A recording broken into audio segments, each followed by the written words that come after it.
There's a particular kind of person who notices things other people miss. Someone goes quiet at the table and they catch it immediately.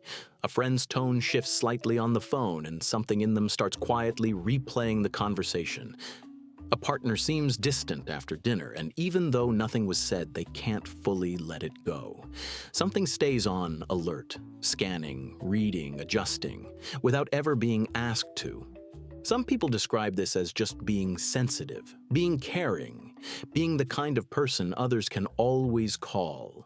And those things are true, but there's a version of this that goes deeper than most people talk about, the part where the monitoring doesn't turn off, where other people's emotional states stop feeling like something to care about and start feeling like something to manage, where rest doesn't come naturally because some part of the system is always braced for the next thing that might need holding together. This isn't a personality flaw, it isn't weakness, it's a pattern, and patterns have origin. The developmental roots of this particular psychology are quieter than most people expect. We tend to imagine that patterns like this come from obvious disruption, from chaos or crisis or dramatic instability. Sometimes they do, but more often they form in the small, repeated moments of ordinary family life where a child learns, without anyone saying it directly, that the emotional temperature of the household is somehow their job to monitor. Family systems researchers have described a process called parentification, which sounds more clinical than it is. At its simplest, it refers to a role reversal where a child begins to take on emotional or functional responsibilities that belong to adults. This doesn't require negligent parents. It doesn't require trauma in the conventional sense. It can happen in homes that are largely loving, where one parent carries visible anxiety and the child learns to be careful not to add to it, where conflict between adults gets muted around the children but remains palpable and the children learn to read the air, where expressing needs created even a subtle shift in the emotional weather of the room, and so, over time, those needs got expressed less readily. What forms in those early years is something researchers in attachment theory call hyper-attunement, the capacity to read emotional cues with extraordinary precision. As a child, this was functional. It was adaptive. It helped navigate unpredictable or emotionally complex environments. The nervous system learned to prioritize other people's internal states as information that mattered more, in a survival sense, than its own. That's not an exaggeration. For a child, emotional safety is real safety. And if emotional safety depended on the adults remaining stable, then monitoring and managing those adults was a genuine form of self-preservation. The pattern solidifies gradually. The child becomes the one who smooths things over, who doesn't make waves, who can sense when someone needs space versus when they need warmth and adjusts accordingly. Adults around them may have noticed, they may have called them mature or sensitive or an old soul. What they were observing was competence, real competence. But competence built on a foundation that said the role here is to keep things okay. By the time this pattern reaches adulthood, it has developed a specific psychological architecture that's worth understanding clearly, because understanding it is the first step toward having any real relationship with it. The hyper-attunement doesn't disappear when the original environment is left behind. It generalizes. It gets brought into friendships, romantic relationships, workplaces. Walk into a room, and within a few minutes there's a fairly accurate read on who's tense, who's comfortable, who's performing something they don't feel. This is genuinely useful. It's also genuinely exhausting in a way that's difficult to explain to people who don't experience it. Alongside the hyper-attunement runs something called internalized responsibility, the quiet, mostly unconscious belief that how other people feel is at least partially contingent on what you do. If someone is upset, there's an immediate internal movement toward asking what could have been done differently. If someone is struggling, the instinct isn't just to feel empathy. It's to feel something closer to obligation. The distinction matters. Empathy says I care about what you're experiencing. Internalized responsibility says I am accountable for it. This connects to what psychologists sometimes call guilt sensitivity, which in this context doesn't mean guilt about things actually done wrong. It means a hair-trigger response to the possibility that someone's negative feeling might be traceable back to you. No evidence is needed. The discomfort in the room is enough to send the internal inquiry process into motion. The behavioral expression of all this is what family systems therapists call over-functioning, doing more than the share. Not because it's asked for, often not even because it's necessary, but because the alternative, letting something slide or waiting to see if someone else handles it, produces a specific internal tension that's harder to sit with than just doing the thing.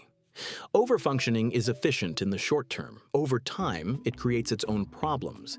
And underneath all of this, woven through it, is something about identity. Many people who carry this pattern built a significant portion of their sense of self around being the one who holds things together. Being needed became a form of meaning. Being reliable became a form of worth. There's real depth in this. It's not false. But when being needed is load-bearing in your identity, the prospect of stepping back, of allowing others to struggle or figure things out for themselves, can feel less like a reasonable boundary and more like an abandonment of who you are. The shadow side of this pattern is something that takes a long time to see clearly. Partly because the people who carry it are generally not prone to self-pity, and partly because the costs accumulate slowly. The most obvious one is exhaustion. Not the kind that sleep fixes easily. The kind that comes from a nervous system that has been running in monitoring mode for decades. There is a real physiological cost to sustained vigilance. Research on chronic stress response patterns shows that people who habitually overattend to social and emotional cues tend to carry higher baseline levels of cortisol. The body pays for what the mind has been doing. There is also difficulty resting in the uncomplicated way. Even in quiet moments, there tends to be a background hum, something that should be done, someone who should be checked on.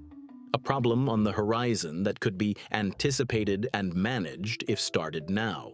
Pure rest, the kind where nothing is being tracked, can feel not just difficult, but vaguely irresponsible. Then there is the resentment. This is the part that's often hardest to acknowledge because the resentment feels like a contradiction. How can you resent people for accepting help that was offered? How can you be frustrated by a role you didn't exactly refuse? The resentment doesn't have clean edges. It tends to show up as a quiet bitterness, a feeling of being unseen or unreciprocated, a sense of giving more than is received. And then immediately behind that comes the guilt, because none of this feels like something you're supposed to feel.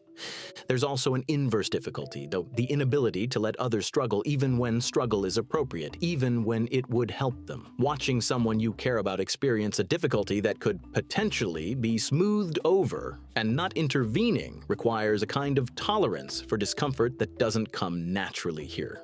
Because the nervous system reads their struggle as a problem it's failing to solve. And perhaps most telling is the anxiety that appears not when something is wrong, but when nothing is, when things are genuinely calm, when there's no crisis to manage, no one who seems to need anything. Some part of the system doesn't know what to do with that. Calm can feel like the pause before something goes wrong. The monitoring doesn't stop just because there's nothing to monitor. Here is what's also true, and this part is just as important. The same developmental process that created the burden created something else. Something real and not easily acquired. People who grew up attuned to emotional complexity tend to develop an emotional intelligence that goes well beyond surface social awareness. They understand people. They can hold nuance. They don't panic when conversations get hard. They can sit with someone in genuine pain without flinching, without immediately trying to fix it away when they're at their best. The reliability that developed from early role formation is not nothing. These are people who show up, not for appearances, not for recognition, but because not showing up isn't something the internal system accepts easily. In a culture that has trouble with follow-through, this is a meaningful quality. There is also what might be called crisis competence. When something genuinely difficult happens, many people around them fall apart.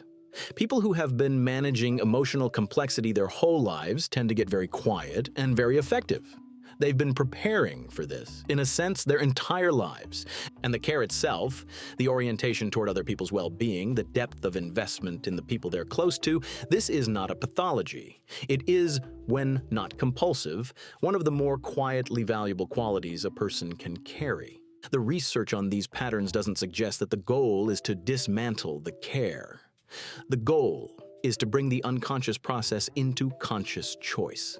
The shift that matters is not dramatic. It doesn't happen in a single realization. It's more like a slow reorientation, a gradual loosening of the equation that says other people's well-being is yours to manage. The cognitive move, which sounds simple and isn't, is from feeling like the structural support that everything depends on, to understanding that you can care deeply about people without being responsible for their internal experience. That distinction between caring and carrying is where most of the work lives. Part of this is learning to notice the difference between a genuine moment of need and the habitual, almost automatic movement toward managing something that isn't yours to manage. Not every emotional shift in a room requires intervention. Not every struggle in someone you love requires your solving. People are often more capable of handling their own difficulty than the over-functioning part believes. Part of it is developing a relationship with your own needs that doesn't feel like a betrayal of your identity. If worth is deeply tied to being the one who gives, then receiving, resting, asking for help can all feel somehow wrong. That equation was written a long time ago in circumstances that no longer apply, and part of it is simply allowing the pattern to exist without judgment while working at the edges of it. This is not a story about damage. It's a story about adaptation. The nervous system learned to do what it needed to do in the environment where it was formed. That it no longer fits perfectly in every context doesn't mean it failed. It means you're in a different place now. The people who feel responsible for everyone are not broken. They are not doomed to carry this indefinitely in the way they've carried it until now. But they are often the last to notice how much they've been holding, because the holding has always felt so natural, so much like simply being who they are. Maybe this is the beginning of noticing, not to put everything down, just to look at it clearly, to see the weight for what it is, and to understand quietly that care, given freely, is a different thing than care given from fear. You can be someone who loves deeply and shows up reliably without the infrastructure of anxiety underneath it.